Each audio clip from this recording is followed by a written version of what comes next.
So I'm just going to reinstall everything by lining everything up and putting everything back into place. So as you see there, steering wheel is back. I have it in the position that I remember it being in. I'm going to put the bolt back on.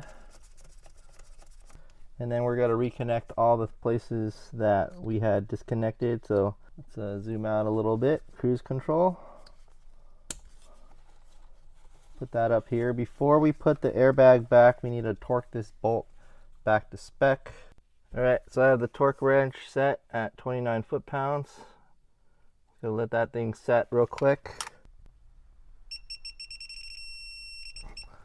Alright, that's at 29. So all we need to do is reconnect the airbag, the Type R. We're going to connect the SRS plug.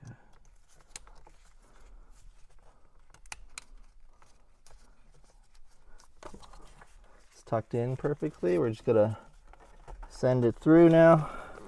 And now we're going to just put all the bolts back. Just going to put the bolts back.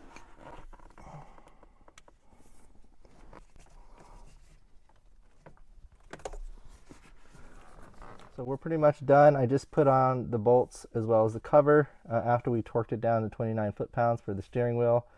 Two things we're going to check for. We're going to check for, just make sure the SRS light doesn't come back on. And then the other thing we're going to do is just make sure all the peripherals still work, cruise control, horn, etc. After that, we're pretty much done with the install.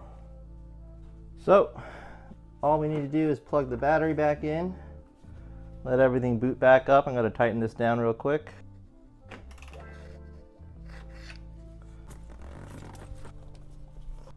So the moment of truth. So we have the battery reconnected.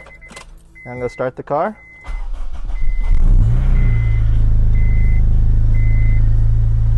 And we're going to see if all the lights turn off.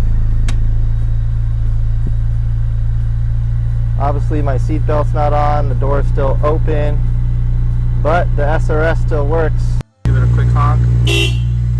Honk still works.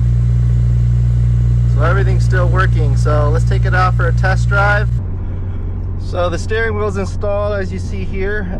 Looks pretty good. I'm taking it out for this test drive right now, and it feels really good just touching this Type R steering wheel. I think it just has a better feel than the stock one, the Acura RSX wheel.